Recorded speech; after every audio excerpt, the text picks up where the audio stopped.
Doctor terrace garden में आपका स्वागत है मित्रों। Good morning. सुबह जितनी जल्दी उठ कर के आप अपनी बगिया में आ जाएंगे उतना ही अच्छा आपके स्वास्थ्य के लिए भी उत्तम है और इन पौधों के लिए भी ठीक रहेगा, क्योंकि दिन भर की भागदौड़ के बाद जो वक्त आपको मिलता है केवल और केवल सुबह का मिलता है, जब आप पौधों की गुड़ाई करा सकते हैं। बरसात के दिन में जो छोटे छोटे पौधे निकल आते हैं, अनवांटेड क्रॉप्स होती है, उसको आप छटाई कर सकते हैं, निकाल सकते हैं। और ये वक्त है जब बरसात हो जाती है तो बहुत ज़्यादा देखभाल की, इनकी जितनी देखभाल आप करेंगे, जितने छोटे छोटे पौधे हैं उनको आप उखाड़ के फेंकेंगे, सफाई करेंगे, उतने ही पौधों को खाद अच्छी मिलेगी और पौधे भी आपके स्वस्थ होंगे। पौधों की देखभाल के साथ आपके गार्डन, ये बगिया का आंगन कितना साफ है ये भी महत्व रखता है, क्योंकि पौधे भी उसी तरह का व्यवहार करते हैं जैसा आम आदमी व्यवहार करता है। तो हमें अपनी बगिया के आंगन को बहारते रहना चाहिए, इसकी सफाई करते रहना चाहिए, क्योंकि ये सूखे पत्ते हैं जो पौधों से झड़ जाते हैं। आप जो पीले पत्ते होते हैं उनको हटा देना चाहिए, और जो पौधों के बीच में छोटी छोटी सी घास निकल आती है, कुछ ऐसे पौधे निकल आते हैं इनका कोई महत्व नहीं होता, उनकी भी सफाई करते रहना चाहिए। और इसके साथ में जब ये कूड़ा इकट्ठा हो जाता है चारों तरफ, तो एक अंतराल पर इसकी सफाई भी ज़रूरी है।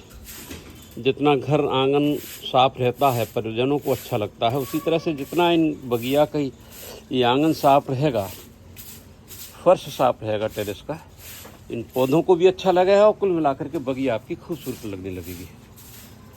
तो सबसे पहले आकर के पौधों के पत्तियों को हटाना, जो पीली पत्तियां पड़ चुकी हैं उनको एकत्रित करना, उसके साथ इनकी गुड़ाई करना, जिससे इनकी पोरसता बढ़ जाती है, भुरभुरापन हो जाता है। जब भुरभुरापन हो जाता है तो दो चीज़ें हैं, एक तो इनमें ऑक्सीजन पेनिट्रेट कर जाती है, ऑक्सीजन अंदर तक जाती है, और साथ ही पानी जब डालेंगे तो जड़ तक जाएगा वो।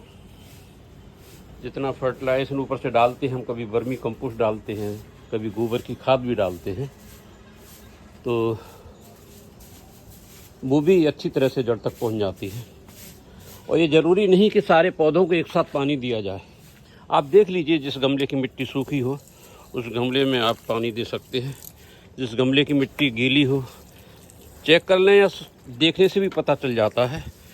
तो जहाँ सूखापन हो वहाँ पर आप पानी बड़े गमले में प्रचुर मात्रा में, छोटे गमले में थोड़ा थोड़ा पानी। ये मेरे बोनसाई हैं जिन्हें लगता है कि थोड़े से पानी की आवश्यकता है।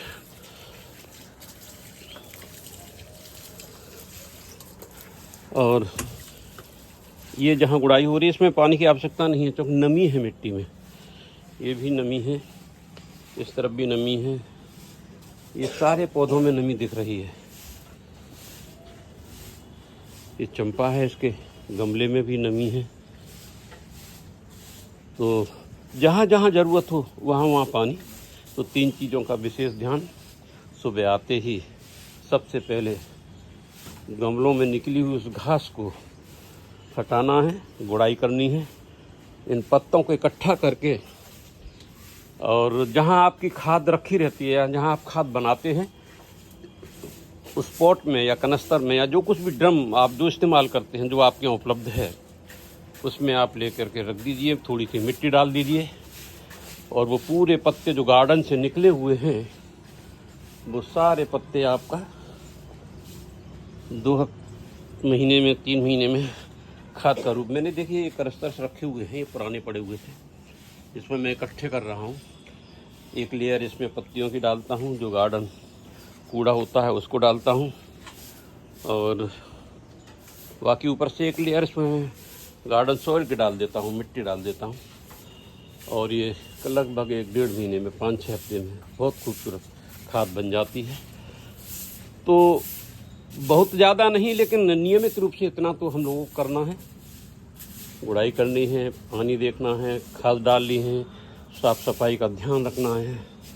सच बताऊं, ये खूबसूरत गार्डन, ये बगिया आपकी खिलखिलाने लगेगी, चमकने लगेगी, दमकने लगेगी। यहाँ बैठने का मन करेगा, कुछ समय बिताने का मन करेगा, वक्त को गुजारने का मन करेगा।